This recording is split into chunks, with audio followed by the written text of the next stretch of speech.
You're standing at a chain link fence in the middle of the desert, looking at 140 retired jets lined up wingtip to wingtip. And your brain does this automatic math. Land plus old planes plus scrap value equals easy money. That's the fantasy. Here's what actually kills that fantasy in about 4 seconds. Nobody wants your scrap metal. What they want is still bolted inside it. A boneyard looks like a graveyard from the road. Rows of dead aircraft sitting in the heat, wings drooping, paint fading, tires slowly going flat under their own weight. But nothing in that lot is actually dead. Every one of those airframes is a warehouse of parts that are still legally airworthy, still certifiable, still sellable to a working airline tomorrow morning. You think you're running a storage lot.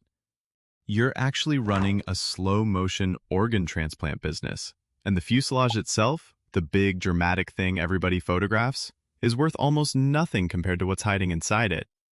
That distinction is the entire business, and we're going to keep coming back to it, because by the end, you'll understand why the plane you can see is the least valuable part of what you own. Let's talk about what it costs to actually stand this thing up. First, land, and it has to be dry land because humidity corrodes aluminum airframes and destroys avionics, which is why nearly every boneyard on Earth sits in a desert. Arizona, Southern California, West Texas, New Mexico, you need somewhere between 200 and 2,000 acres depending on your ambitions. And even at cheap desert rates, acquiring or leasing that much ground runs $2 million to $15 million before you've paved anything. Then you need FAA repair station certification if you want to legally strip these aircraft and resell the parts back into the supply chain. And building out the tooling, inspection systems, and documentation infrastructure that certification demands costs another $500,000 to $1.5 million. Add heavy equipment, aircraft-rated cranes, tugs, specialized jacks and forklifts, engine stands, hydraulic test rigs, another $1 million to $3 million depending on new versus used. Then staffing. Licensed A&P mechanics, appraisers who can look at a used engine and tell you whether it's worth $400,000 or scrap value, environmental compliance people to handle the fuel and hydraulic fluid drainage the law requires, and a records department, because in this business the paperwork is worth more than the part.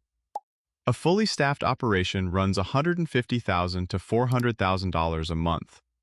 Add it all up, and a facility that can genuinely compete for airline contracts costs $4 million to $20 million to get open.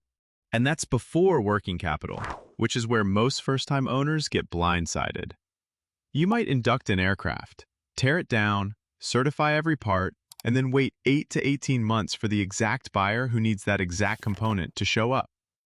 If you don't have 6 to 12 months of cash reserves sitting untouched, you don't survive your own sales cycle. You just own a very expensive pile of well-organized airplane parts. Here's the part almost nobody factors in before they sign the lease. Buying the land is the easy step. Acquiring the actual aircraft is its own separate negotiation, and it's not as simple as an airline handing you a plane for free just to get rid of it. Sometimes, you pay the airline outright for a retiring jet with valuable engines still attached. Sometimes, you strike a revenue share deal, where the airline gets a cut of whatever the parts eventually sell for. And sometimes, on older, less desirable airframes, you're the one getting paid a small fee just to take the aircraft off someone's balance sheet and handle its disposal. Figuring out which of those 3 deals you're in, before you spend 6 figures tearing the plane down, is the actual skill in this business. Get that valuation wrong on a handful of aircraft in your first year, and you can burn through your entire working capital cushion before you've sold a single part. Here's the comparison that actually explains how this industry thinks. 2 aircraft roll in on the same day. One's a wide-body, a retired 777, huge, dramatic, the kind of thing that makes for great drone footage. The other's a regional jet, small, forgettable, nobody photographs it. On raw scrap tonnage, the 777 wins by a mile. But watch what happens once you actually run the math. That 777 is carrying 2 GE90 engines. If those engines still have meaningful cycle life left before their next overhaul, each one can be worth $3 million to $6 million once parted out to airlines and repair shops hungry for serviceable material. 2 engines. potentially $10 million in value sitting on wings that, melted down for scrap aluminum, might fetch $80,000. The regional jet's engines, by comparison, might be worth $200,000 to $600,000 each at best. So the real story isn't big plane versus small plane. It's remaining engine cycle life versus everything else. A shiny widebody with tired high-cycle engines can be worth a fraction of a small, unglamorous regional jet with engines that still have years left in them. Size is what people notice. Cycle life is what actually pays your bills. This is exactly why an experienced boneyard operator will walk past a gorgeous, freshly painted widebody sitting on the tarmac and get genuinely excited about a dented, unremarkable regional jet parked 3 rows back. Because the paint job tells you nothing, and the engine logbook tells you everything. If you've made it this far, you're clearly not just here for the drone shots. So it's worth hitting subscribe now, because the part of this video where the business actually blows up on people is still coming. Now follow $100 of parts revenue from a buyer's payment to your actual take-home. Say a foreign carrier needs a used hydraulic pump for one of its aging jets, finds your listing, and pays you $100. About $22 of that goes straight to labor, removal, cleaning, bench testing, documentation of service history. Another $14 goes to certification, because every part needs an 8130-3 airworthiness tag. And that tag means inspection hours and compliance staff whose costs get spread across everything you sell. Around $9 goes to environmental and hazmat disposal, tied to the teardown process. Unavoidable even on parts that never touch a drop of fluid, because it's baked into your per aircraft cost.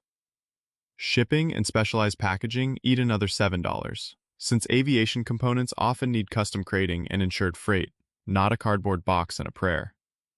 Facility overhead, the land, utilities, insurance on a property covered in jet fuel residue, and heavy machinery, takes roughly $16. Broker commissions and parts locator network fees, because a huge share of aviation parts sales run through third parties who connect buyers and sellers across a fragmented global market, take $11. Admin and inventory software, tracking serial numbers and maintenance histories across tens of thousands of individual line items, eat another $9. Total that up, and $88 of every $100 is already gone before it reaches you. What's left is $12. 12%. And that's before debt service on the land and equipment you financed to open the doors in the first place. Nobody gets rich off one part. You get rich off inducting enough aircraft that thousands of 12-cent margins compound into real money across a year. Which is exactly why volume and turnover matter more in this business than any single high-value sale ever will. Here's the trap that actually ends boneyards, and it's not fire, not weather, not even a bad quarter. It's obsolescence timing. Every aircraft you take in is a bet on how long the parts market for that specific type will stay alive. Airlines retire fleets in waves because they all bought similar aircraft during similar production windows. So when one carrier parks its last MD-80s or 757s, several others are usually retiring the same type within a year or two of each other. If you're sitting on a hangar full of parted-out MD-80 inventory right as 3 different operators dump that same type within 18 months of one another, demand for your stock collapses exactly when supply floods the market. Prices can fall 40 to 60% in under 2 years. Not 4 to 6 months. 2 full years, and the drop can still hit you. You did the teardown correctly. You certified everything correctly. And the market simply vanished before you finished selling. You can't insure against this. It's structural, baked into the life cycle of every aircraft type ever built. The operators who survive cap any single aircraft type at 15 to 20% of total inventory value, no matter how good the deal looks when the plane first rolls in. The ones who don't are the ones you eventually read about, sitting on technically valuable, practically unsellable metal, filing for bankruptcy with a lot full of assets nobody currently wants. There's a second version of this same trap that catches people who think they've already protected themselves. It's not just about which aircraft type you hold, it's about which specific parts within that type you're overexposed to. An operator can correctly diversify across 10 different aircraft models and still get hurt badly if, say, 60% of their expected revenue from every single one of those models depends on selling avionics components right as a manufacturer issues a mandatory upgrade that makes the old avionics suite obsolete overnight by regulation.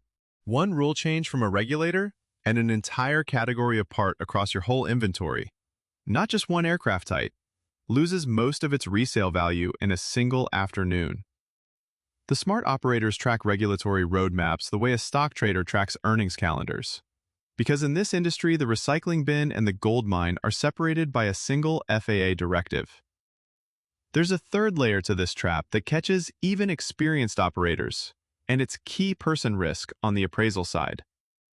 The person who can look at a used engine and correctly judge its remaining value isn't reading it off a spreadsheet. They're pulling from years of relationships with airline maintenance directors, knowledge of which overhaul shops do reliable work, and a feel for how a specific engine family has actually performed in service versus how it performed on paper. Lose that person to a competitor, and you don't just lose an employee. You lose the pricing accuracy that keeps your margins where they need to be. A boneyard without a sharp appraiser is a boneyard that either overpays for aircraft that turn out to be junk or underprices parts that turn out to be gold. And either mistake, repeated across a year of inductions, is enough to turn a profitable operation into a break-even one without anyone noticing until the annual numbers come in. Take the same $8 million in annual revenue and run it two different ways. Unoptimized.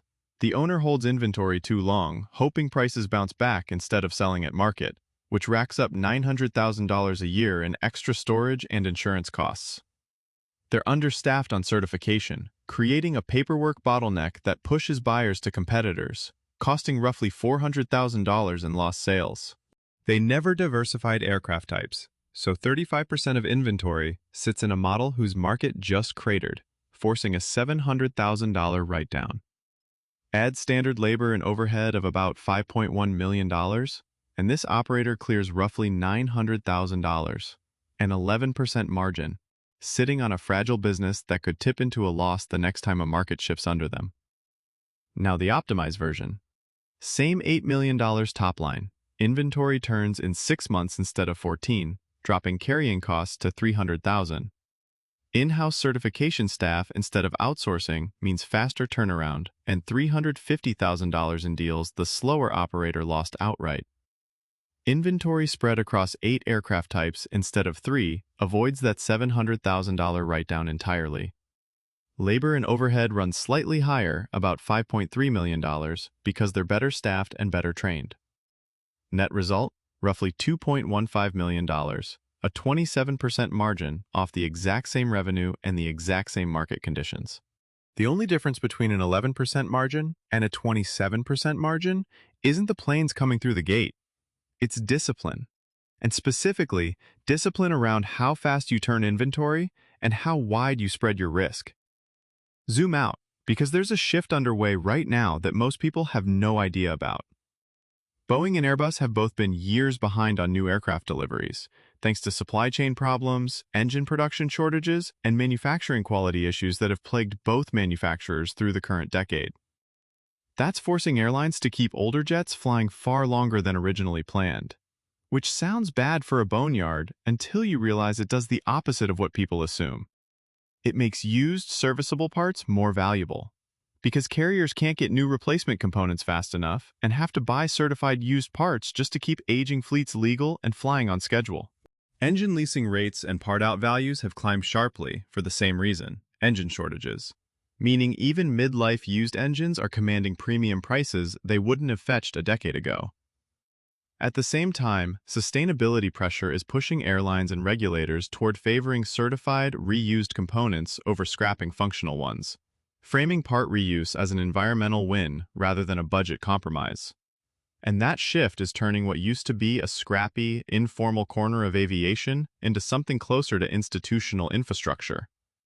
Private equity is now actively buying up boneyard operators for the first time in the industry's history, consolidating small, family-run lots into larger networks that can negotiate better contracts with airlines and hold inventory longer without the cash crunch that sinks smaller operators.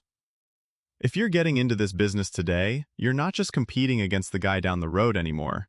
You're increasingly competing against firms with institutional capital who can afford to hold on to a rare part for 3 years waiting for the right buyer. Something a small independent operator usually can't survive doing even once. So back to where we started. You think you're buying a graveyard. You're actually buying a parts bank that happens to still have wings attached. The airframe baking in the sun isn't the asset, it's just the container. The real asset is your FAA certification, your relationships with brokers and airline procurement teams, and your ability to price an engine's remaining cycle life better than the next guy standing at that same fence. Get those 3 things right, and the dirt underneath you is basically irrelevant. Get them wrong, and you're just running an extremely expensive parking lot with a great view and a shrinking bank account.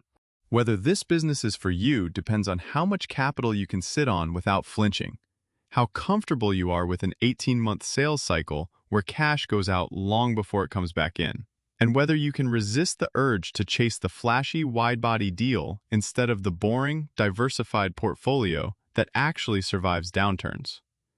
It's not a flashy business, it's a patient one, built on paperwork, timing, and the discipline to walk away from a deal that looks good on the surface and terrible in the logbook. If this was useful, stick around and subscribe. There's more of this kind of breakdown coming, and it actually helps more than people think.